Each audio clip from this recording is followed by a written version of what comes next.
एक बार की बात है। इस नाम का एक किसान घर से बाहर जंगल में निकलता है। उसकी खेत जंगल से काफी दूर भी है। खेतों में लहलहाते फसल को देखकर रमेश बड़ा ही उतावला होता है। किसान रमेश बहुत ही नेक दिल इंसान है। रमेश इतनी बातों को सुनकर बहुत ही प्रसन्न होता है। रमेश की फसल अब पूरी तरह से तैयार भी हो चुकी है। रमेश सोचता है क्यों ना अब इसे कटवा लिया जाए। रमेश सोचता है कि अब तो फसल तैयार ही हो चुके हैं, अब अगले दिन से ही काम लगा देता हूँ। रमेश अपने फसल की कटाई के लिए खेत पहुँचता है। वह मन ही मन भगवान को गुहराता भी है। हे भगवान, मेरे तो आपने सारे मेहनत को साकार ही कर दिए।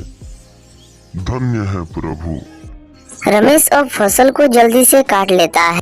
रमेश को कुछ पैसों की जरूरत भी होती है। को खरीदने की तलाश में एक व्यापारी भी उसी रास्ता से गुजर रहा था। रमेश भाई, क्या फसल को बेचोगे?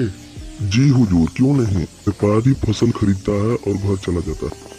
रमेश अब पैसे लेकर घर वापस आते हुए सोचता है कि मैं इन पैसों को किसी बैंक में जमा कर दूं ताकि मैं आगे चलकर अपनी बेटी की शादी कर पाऊं।